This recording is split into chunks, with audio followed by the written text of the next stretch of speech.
ये आम लोगों का आक्रोश है जो अपनी ही सरकार के खिलाफ फूट पड़ा है।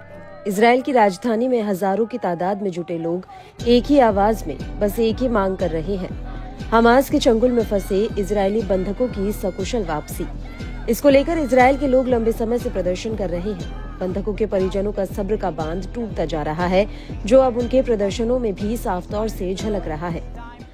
I think the government doesn't work for us. For me, as a citizen of Israel, as a young woman that wants to grow here and to have my kids here, and everything is going by his trail and by the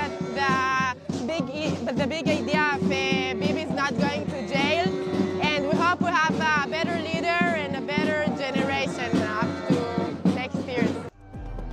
राजधानी तेल अवीव ही नहीं, Israel के अलग अलग शहरों में कुल 5 लाख से ज्यादा लोग सड़कों पर उतरे।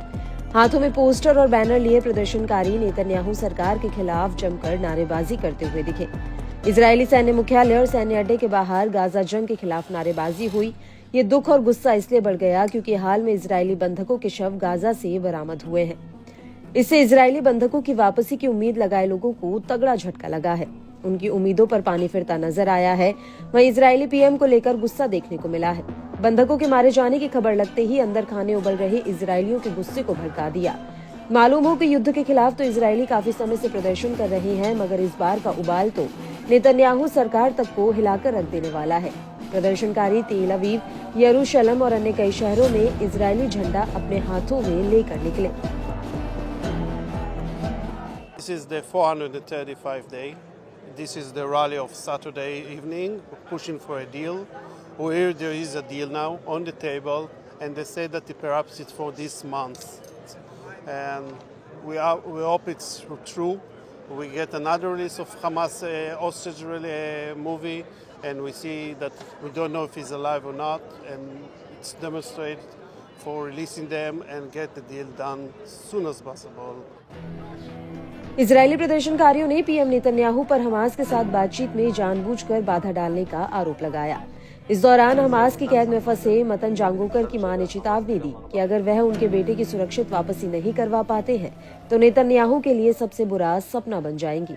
उन्होंने नेतन्याहू पर सिर्फ कुछ लोगों को घर वापस लाने और बाकी को सैन्य दबाव से मारने की योजना बनाने का भी आरोप लगाया।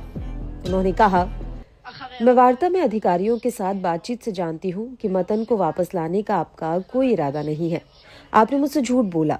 नेतन्याहू का बंधकों की रिहाई के बदले में युद्ध को खत्म करने का कोई इरादा नहीं है।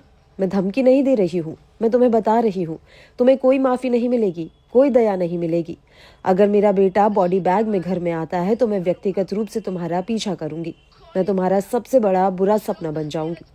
पुलिस मंत्री बेन ग्वीर और वित्त मंत्री स्मोट्रिच ने तुम्हें एक चीथड़े में बदल दिया है, लेकिन मैं जानती हूँ कि तुम जैसे चीथड़ों को कैसे संभालना है।